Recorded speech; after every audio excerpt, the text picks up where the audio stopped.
सबको प्रणाम, राम राम। हमारे योगी बाबा के सरकार में एक छोटे से गांव की, उत्तर प्रदेश के एक छोटे से गांव की कहानी है कि एक हिंदू लड़की और एक मुस्लिम लड़की दोनों एक साथ खेला करती थी।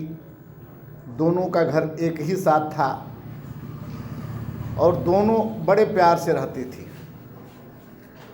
और मुस्लिम की लड़की अक्सर हिंदू के घर जाया करती थी उस लड़की के साथ। लेकिन जो हिंदू की लड़की की माँ थी वो बहुत सनातनी थी, बहुत ही धर्मात्मा थी, बहुत ही विद्वान थी, पढ़ी लिखी थी। वो अपने बेटी को सुबह शाम रामायण का पाठ कराती थी और उसे शिक्षा देती थी।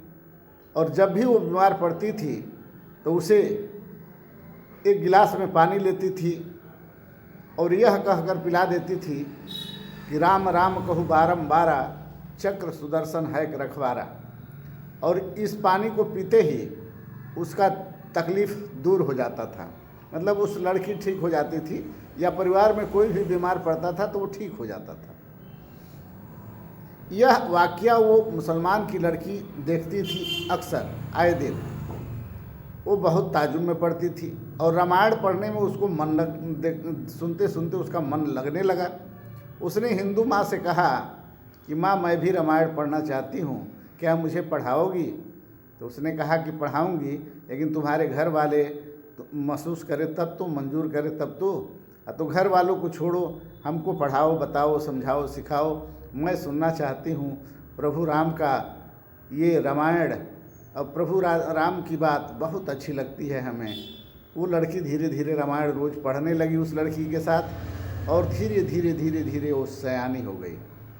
जब बड़ी हो गई तो उसकी शादी एक अपने ही बिरादर के लड़के से तय हुआ। और जिस लड़के से तय हुआ वो लड़का हिंदू से बहुत क्रूरता से पेश आता था और हिंदू समाज के लोगों को देखना पसंद नहीं करता था।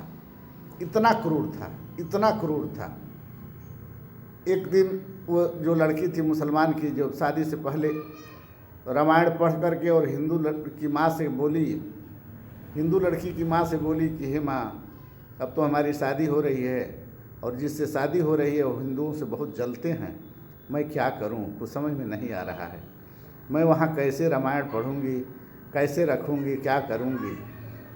उसने कहा तुम कुछ न बोलो, तुम शांत रहो। उसने एक लंगोटी में बांध कर रामायण शादी से पहले गिफ्ट में पैक करके बढ़िया से उस लड़की को दे दिया और कहा कि इसे तुम अपने बक्से में रखना और जब समय हो, जब तुम्हें समय मिले तो निकाल कर पढ़ लेना। यह बात सुनकर लड़की बहुत खुश हुई और उस रामायण को बड़े प्रेम से अपने बक्से में लेकर ससुराल चली गई। वो रोज़ रामायण पढ़ा करती थी और उसके पति अक्सर काम के सिलसिले में इधर उधर जाया करते थे। घर में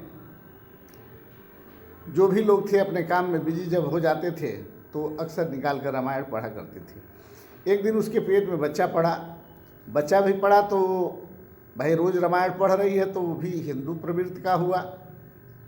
तो सोचने लगी कि हम करें तो क्या करें, आखिर यह बात पति को बताएं कैसे। एक दिन की बात है कि अकस्मात उसके पति की तबीयत खराब हुई और पति जब अस्पताल में जांच कराने गया तो उसे पता चला कि उसे तो कैंसर है। वो बहुत घबराया, बहुत परेशान हुआ। घर गया, आंख में आंसू भरे हुए थे। पत्नी बड़े प्रेम से उसे दुलारते हुए, पुचकारते हुए पूछी, क्या जी, क्या बात है, आप बहुत उदास लग रहे हैं। उस लड़के ने आंसू भरे आवाज़ में बोला कि आज मैं अस्पताल गया था और मेरे पेट में दर्द हो रहा था तो मैंने देखा कि डॉक्टर बोला कि आपको तो कैंसर है और स्प्लीन कैंसर है, आपके स्प्लीन में ही कैंसर है और लीवर भी उसके घेरे में आ रहा है। मैं बहुत परेशान हूँ और मेरी उम्र ज़्यादा दिन नहीं है। यह बात सोचकर वो औरत बोली कि ठीक है, आप अगर बुरा ना माने तो हम एक बात कहें। हाँ तो कहो। तो हमारे पास कुछ ऐसा नुस्खा है जिसको अगर हम पढ़ के आपको पानी पिलाए तो आपका कैंसर ठीक हो सकता है, हमें पूरा विश्वास है। उसने कहा कि कौन सा ऐसा नुस्खा है, कौन सा ऐसा कारण है, कौन सा ऐसा बात है। तब उसने रामायण की बात अपने पति से बहुत प्यार से बताई और कही कि आपको हम रामायण पढ़कर और एक मंत्र पढ़कर पानी पिलाया करूँगी, आप इसको पीते रहिए। उसके बाद आप हमें कुछ कहिएगा, डांटिएगा, मारिएगा, बोलिएगा, जो भी करिएगा। अकस्मात वो लड़की रोज़ सुबह शाम उनको रामायण सुनाने लगी। रामायण सुनाते सुनाते एक गिलास रखती थी, गिलास में पानी रखती थी। जब तक रामायण पढ़ती थी उस गिलास में पानी पड़ा रहता था। उसके बाद जो पानी उसको पिलाने की बात आती थी तो वो 5 बार कहती थी, राम राम कहूँ बारंबारा, चक्र सुदर्शन है रखवारा। पेट में बच्चा भी था और यह बात पति भी कहता था, वो भी कहती थी। सास ससुर और समाज से छुप कर, लाज लिहाज में डर कर ये काम होता था। और तब फिर वो पानी अपने पति को पिलाती थी। वो पति बड़ा प्रेम से पी लेता था, जो कि हिंदुओं का बहुत बड़ा दुश्मन था। ये कार्य करीब करीब महीनों चला। महीनों चलने के बाद इलाज चलता रहा, रामायण चलती रही। बात छुप के हो रही थी, बात छुप के चल रही थी, बात छुप के हो रही थी। रामायण छुप के पढ़ा जा रहा था, दवा पानी छुप के पिया जा रहा था। धीरे धीरे धीरे धीरे 2-3 महीने बीते। 2-3 महीने के बाद उसके जो दर्द होते थे या जो परेशानियां थी वो धीरे धीरे ख़त्म होने लगी, मतलब महसूस होना बंद हो गया। तब वो खुशी में जा कर के डॉक्टर से फिर जांच कराया तो पता चला कि जैसे लगा कि उसको कभी कैंसर था ही नहीं, वो बिल्कुल निरोग हो गया था, बिल्कुल निरोग। इतना खुश हुआ, इतना खुश हुआ कि उसी दिन वो हिंदू धर्म अपना लिया और उसके घर में उसके सास ससुर रिश्तेदार जितने थे वो सब हिंदू धर्म की तरफ बढ़े और सब अपने घरों में रामायण रखने लगे और सब रामायण की पूजा, रामायण पढ़ने लगे और भगवान श्री राम की पूजा करने लगे।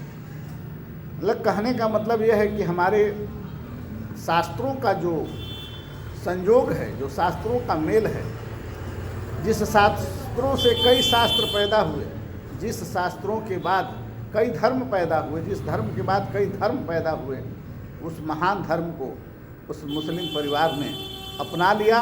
और जो उसका लड़का भी हुआ वो भी एकदम पांडा, एकदम धर्म, एकदम सनातनी, एकदम सनातन युक्त। जैसे लगता था कि ये खानदानी हिंदू हैं। तो खानदानी हिंदू तो ऐसे भी थे, उनके पुरखे तो हिंदुए ही थे, लेकिन वो तो बीच में मुसलमान बन गए थे। लेकिन इतना कट्टर हिंदू विरोधी थे जिसका कोई मोल नहीं, जिसका कोई विश्वास नहीं। वो सब रामायण भक्त हो गए, सनातनी हो गए और इतने बड़े भक्त बने कि उन लोगों के साथ जो भी रहने वाले थे वो धीरे धीरे हिंदू धर्म अपना लिए। हमारे कहने का मतलब कि हमारा सनातन और हमारा धर्म इतना पवित्र और इतना सुंदर है, इतना रामबाण है कि अगर उसके मंत्र, किसी भी मंत्र का उच्चारण कर किसी भी रोग के निदान में अगर तन मन धन से समर्पित होकर मंत्र का उच्चारण कर अगर उसका पानी आप पिला देते हैं फूंक कर, तो किसी भी तरह का रोग ठीक हो जाता है। इस बात को हमने देखा है, विश्वास किया है, तब जा कर के आज वीडियो बना रहा हूँ। क्योंकि हमने भी कई लोगों को इस मंत्र के अनुसार इलाज किया और ख़तरनाक से ख़तरनाक बीमारी ठीक हुई है। तो हम हिंदू समाज के साथ साथ मुसलमान भाइयों से भी कहना चाहेंगे कि हमारे वीडियो को अधिक से अधिक लाइक करें, शेयर करें, सब्सक्राइब करें, बेल आइकन दबा दें ताकि अधिक से अधिक लोगों का कल्याण हो सके और अधिक से अधिक लोग इसका फ़ायदा उठा सकें। क्योंकि सनातन धर्म तो धर्म है, ये है, हम जो भी वीडियो बनाते हैं समाज हित में, देश हित में और लोगों के कल्याण के लिए बनाते हैं और बहुत परखने, बहुत सोचने, बहुत समझने के बाद मैं ये वीडियो बनाता हूँ और इससे अधिकांश लोगों को फ़ायदा होता है।